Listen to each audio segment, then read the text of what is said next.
Yes Pullarao, మీరు చేసినటువంటి అభివృద్ధి కంపేర్ చేస్తే మంత్రులుగా ఉన్నటువంటి అందరితో పోటీపడి ప్రథమ స్థానంలో ఉన్నారు అన్న గుర్తింపు తెచ్చుకున్న మీరు, అలాగే మీరు మీ పార్టీ పెంచినటువంటి నాయకురాలు ఎవరైతే ఉన్నదో ఇవాళ మళ్ళీ మీతో పోటీ చేయకుండా వెళ్ళిపోవడానికి ఉన్నటువంటి ప్రధాన కారణం ఏమై ఉండొచ్చు? మంత్రిగా ఉండి కూడా వాళ్ళ అవినీతి, అరాచకాలు, సమస్యలు పట్టించుకోకపోవటం, సమస్యల మీద అవగాహన లేకపోవటం, చివరకు ఓట్లేసిన ప్రజలు కూడా ఆమెను కలిసే అవకాశం లేకపోవటం, ఒక ఫోటో దిగటం సోషల్ మీడియాలో పెట్టుకోవటం తప్ప చిలకలూరుపేట ప్రజలకు ఒరగబెట్టిందేమీ లేదు. ఆ నవరత్నాల్లో వచ్చినటువంటి ఎవరో ఒకరు వచ్చినాయి తప్ప అభివృద్ధి మీద జీరో. అభివృద్ధి గురించే ఆలోచించలేదు. ఆ విధంగా అవినీతి చేయబట్టి, అరాచకాలు చేయబట్టి, అక్రమ కేసులు పెట్టబట్టి, చివరకు వాళ్ళ పార్టీలో వాళ్ళ మీద కూడా కేసులు పెట్టి మళ్ళా వాళ్ళనే రప్పించుకొని వాళ్లే మళ్ళా క్లియర్ చేసినటువంటి భాగవతాలు బోలెడు ఉన్నాయి ఆ పార్టీలో. అందుకనే 6 నెలల ముందే ఏడు గెలవలేము, భారీ వ్యత్యాసం ఉంది కాబట్టి చిలకలూరుపేటలో నేను పోటీ చేయనని చెప్పి స్పష్టంగా గుంటూరు వెళ్ళిపోయారు. మళ్ళా తిరిగి తర్వాత రాజేష్ నాయుడిని తీసుకొచ్చారు. రాజేష్ నాయుడు తీసుకొచ్చి మోసం చేశారు.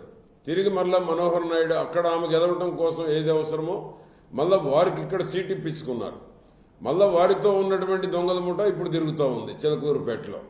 కాబట్టి చిలకలూరుపేటలో వారి భాగోతం, వారి దుర్మార్గాలు, వాళ్ళ అరాచకాలు, వాళ్ళ దోపిడీ, వాళ్ళ అవినీతి, ఇసుక అమ్ముకున్నారు, మట్టి అమ్ముకున్నారు, గ్రానైట్ లారీల దగ్గర దౌర్జన్యాలు చేసి డబ్బులు గుంజేశారు, కేబుల్ టీవీ ద్వారా డబ్బులు, చౌక బియ్యం ద్వారా డబ్బులు, ఏ ఛాన్స్ వదలలేదు. ఆ విధంగా ఎడవల్లి గ్రానైట్ భూములు కూడా దోచేశారు చివరికి.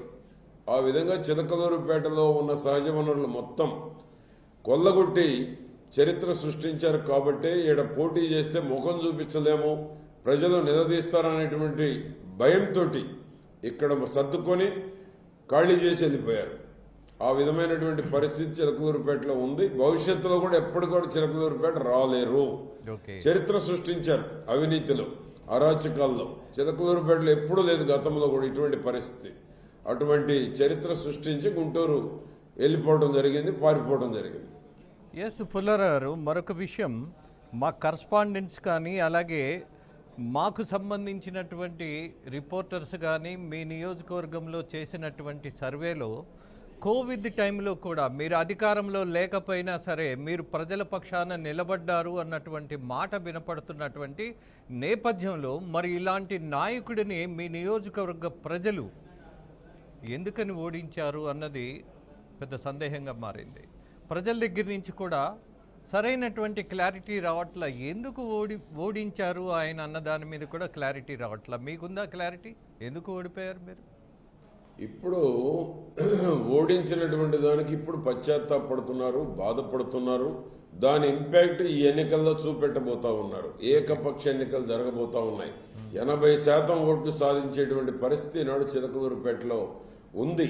కాబట్టి ఏంటంటే తప్పుడు ప్రచారాలు చేసి, బురద జల్లి, అవాస్తవాలు చెప్పి, 1000 కోట్లు దోచేశారని చెప్పి అసత్య ప్రచారాలు చేశారు. నేను ఏ రోజు కూడా నీతి నిజాయితీ కట్టుబడ్డటువంటి వ్యక్తిని. ఎమ్మెల్యేగా ఉన్నా, మంత్రిగా ఉన్నా చేయి చాపే అలవాటు లేదు, ఇవ్వటం తప్ప. అటువంటి బురద జల్లి సోషల్ మీడియాలో అబద్దాలు చెప్పి, అవాస్తవాలు చెప్పి ఒకసారి చూద్దామని ప్రజలు ఓటు వేశారు. ఆ విధంగా ఇప్పుడు ఒకసారి చూద్దామని ఓటు వేసినందుకు ఎంత నష్టపోయామనేటువంటిది ఇప్పుడు అందరూ బాధపడుతున్నారు. చివరికి వారి కుటుంబ సభ్యులు కూడా బాధపడుతూ ఉన్నారు. ఆ విధమైనటువంటి పరిస్థితి చిలకలూరుపేటలో ఉంది. కోవిడ్ అప్పుడు కూడా వారు చేసింది ఏమీ లేదు.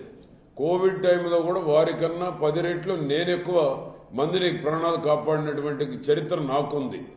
వాళ్ళ పార్టీల వాళ్ళని అడిగినా చెప్తారు, గవర్నమెంట్లో ఉన్న ఆఫీసర్లను అడిగినా చెప్తారు. కొంతమంది ఆఫీసర్లు కూడా చివరికి నాకే ఫోన్ చేశారు, మాకు బెడ్ ఇప్పించండి అని. ఆ విధంగా బెడ్ నాకు కావాలి అని అడిగిన ఫోన్ చేసినటువంటి వారికి బెడ్ ఇప్పించేంత వరకు కూడా నిద్రపోకుండా సర్వీస్ చేసినటువంటి చరిత్ర నాది. వాళ్లేమో ఒక ఫోటో దిగటం, సోషల్ మీడియాలో పెట్టడం, అంతా కోవిడ్ నేనే చేశానని ప్రచారం చేసుకున్నారు. కానీ ఇక్కడ నుంచి ఖాళీ చేసిపోయిన వాళ్ళ గురించి నేను ఎక్కువ మాట్లాడే కన్నా కోవిడ్ సమయంలో నాకు 100% సంతృప్తి ఉండేటువంటి విధంగా ఎంతో మంది ప్రాణాలు కాపాడాలనేటువంటి మరి నమ్మకం, ఎంతో మంది ప్రాణాలు కాపాడామనేటువంటి సంతృప్తి నాకైతే పూర్తిగా ఉంది.